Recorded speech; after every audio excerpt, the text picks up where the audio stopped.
Hi, hello, and welcome to a brief dip into one of the most intriguing and often misunderstood concepts in psychology, Oedipus and the complex proposed by Sigmund Freud.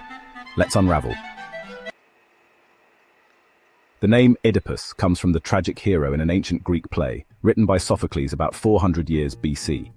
Oedipus Rex, spoilers, goes on to unknowingly kill his father, and also accidentally marries his mother. What? How?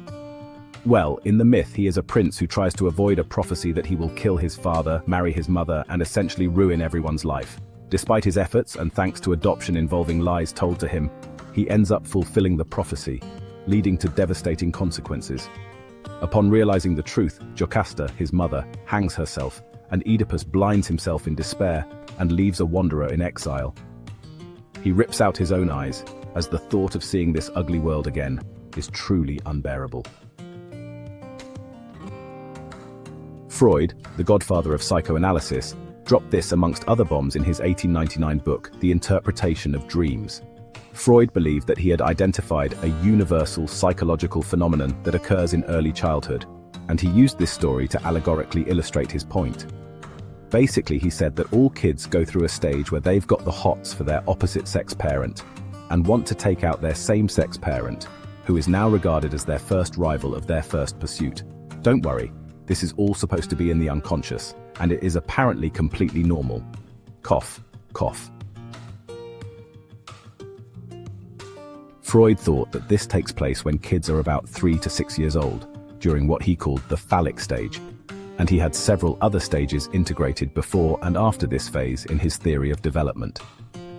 During this stage, a child feels an unconscious attraction towards the opposite-sex parent and jealousy towards the same-sex parent.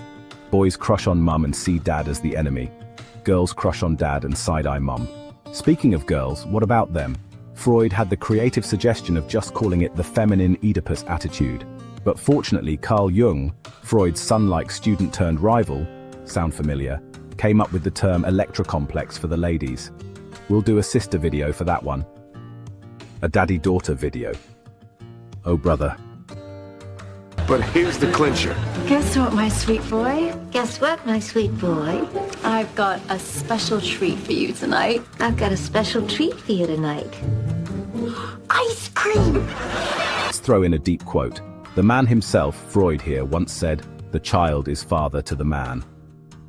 With this, he's saying our childhood experiences shape who we eventually become as adults.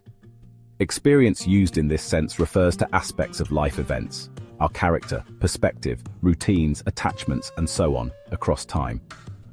Freud believed that resolving these feelings is crucial for developing a healthy adult identity.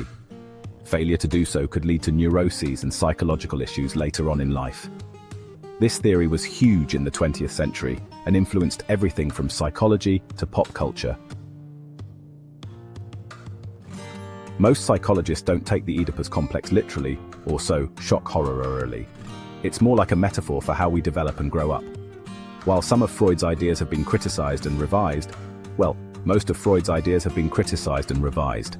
Still, the concept of early childhood experiences impacting adult behavior remains widely accepted in psychology. Modern therapists might not use the term Oedipus complex, but they do acknowledge that family dynamics play a crucial role in development, and that role models and our ability as humans to perspective take do lead one to somewhat sticky conclusions at times. Yes, pun intended. The important thing to remember here is that the shaping of identity is very complicated, and we have to be able to take a mature stance too. Ask yourself, where or how did I actually construct my idea of an ideal partner? Or my idea of how or when to be the ideal man or woman myself? Of course, we've had massive exposure in our lives by now, but for years we all had very limited data sets to work with. Feel better with this zinger from Carl Jung. The greatest and most important problems of life are all fundamentally insoluble. They can never be solved, but only outgrown. Hello there, soon-to-be periodical psychologicals. This is the faceless face behind this channel, a young JPK. So if you liked today's video, please do like, subscribe, and let me know in the comments what kinds of psychological theories you'd like me to unravel into next. Remember, until then, to keep it simple. Raindrops on roses and whiskers on kittens, bright copper kettles and warm woolen mittens, brown paper packages tied up with strings. These are a few of my favorite things. When the dog bites, when the bee stings, when I'm feeling sad, I simply remember